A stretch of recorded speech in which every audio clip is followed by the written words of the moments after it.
यहाँ अप्रैल खत्म हुआ कि नहीं, जून की गर्मी शुरू हो गई।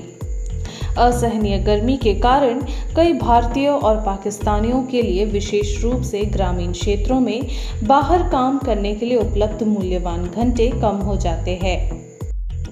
आइए देखते हैं कि यह गर्मी हमारे पृथ्वी पर कैसे असर कर रहा है। अगर आपको हमारा ये वीडियो पसंद आए तो इसे लाइक, शेयर, कमेंट और सब्सक्राइब जरूर कीजिएगा। लैंसेट में प्रकाशित शोध के अनुसार अत्यधिक तापमान और आर्द्रता के कारण 2018 में 150 अरब से अधिक कार्य घंटों का नुकसान हुआ। इस प्रवृत्ति के वैश्विक परिणाम होंगे। द कन्वर्सेशन के यूके एडिशन के एनवायरनमेंट और एनर्जी एडिटर जैक मॉर्ले ने UCL में अर्थ सिस्टम साइंस के प्रोफेसर मार्क मॉसलिन के हवाले से बताया है कि दुनिया का आधा भोजन छोटे किसानों के खेतों में उगता है, जहां किसान कड़ी मेहनत करके फसल तैयार करते हैं। जैसे जैसे दुनिया गर्म होगी, ऐसे दिन ज़्यादा होते जाएंगे, जब बाहर काम करना शारीरिक रूप से असंभव होगा, जो उत्पादकता और खाद्य सुरक्षा को कम करेगा। शहरों में जहां वैश्विक आबादी का एक बड़ा हिस्सा रहता है, अत्यधिक गर्मी के दौरान सड़कों को और अधिक आरामदायक बनाने के अवसर है। इनमें सबसे लोकप्रिय में से एक शहरी हरियाली को बढ़ाना है, जिससे आवास की तलाश में भटकते वन्य जीवों को भी काफ़ी फायदा होगा। यह कंक्रीट के फैलाव के बीच पेड़ों और अन्य वनस्पतियों के लिए अधिक जगह बनाई जाए। लेकिन कार्डिफ यूनिवर्सिटी के मार्क ओ कथबर्ट के नेतृत्व में फरवरी में प्रकाशित एक अध्ययन में पाया गया कि विस्तारित पार्कलैंड के बीच हरियाली लगाने के साथ छतों और दीवारों को हरा भरा करने से या तो बाढ़ को कम किया जा सकता है या गर्मी को कम किया जा सकता है, लेकिन यह दोनों एक शहर में नहीं हो सकता है। कथबर्ट और उनके सहलेखकों ऑस्ट्रेलिया में UNSW सिडनी के डेनिस ओ कोराल और जर्मनी में कार्लसवे इंस्टीट्यूट ऑफ टेक्नोलॉजी के गैब्रियल सी राव के अनुसार शहरों के गर्म मौसम में गर्म होने और भारी वर्षा के दौरान बाढ़ का कारण एक ही है। कंक्रीट और स्टील की प्रचुरता गर्मी को अवशोषित और बरकरार रखती है, जबकि वही सीलबंद सतह एक स्पंज की तरह काम नहीं कर सकती है कि बारिश को सोख ले और स्टोर कर ले, जैसे मिट्टी करती है, जिसकी जगह इन्होंने ले ली है।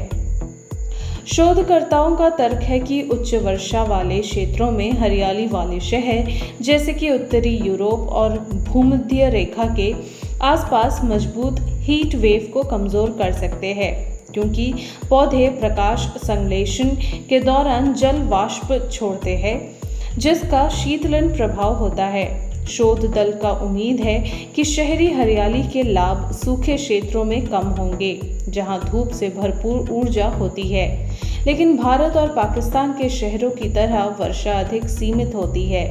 लेकिन इन स्थानों में हरे भरे स्थानों का विस्तार करना अभी भी सार्थक है, क्योंकि यह वो जगह है जहां मिट्टी द्वारा जल प्रतिधारण की सबसे बड़ी संभावना है, जो बाढ़ को रोकने में मदद कर सकती है। नवंबर 2021 में संयुक्त राष्ट्र के सबसे हालिया जलवायु परिवर्तन शिखर सम्मेलन COP26 के दौरान प्रकाशित एक रिपोर्ट ने सुझाव दिया कि अफ्रीका दुनिया के अन्य क्षेत्रों की तुलना में तेजी से गर्म हो रहा है। केनिया में आगा खान विश्वविद्यालय के सहायक प्रोफेसर अब्दू मोहिद्दीन का कहना है कि 2030 तक 11 करोड़ 80 लाख अत्यधिक गरीब लोग सूखे और भीषण गर्मी के विनाशकारी प्रभावों की गिरफ्त में आएंगे। मोहिद्दीन का कहना है कि गर्म वातावरण के अनुकूल होने के लिए महाद्वीप को तत्काल वित्तीय और तकनीकी सहायता की आवश्यकता है।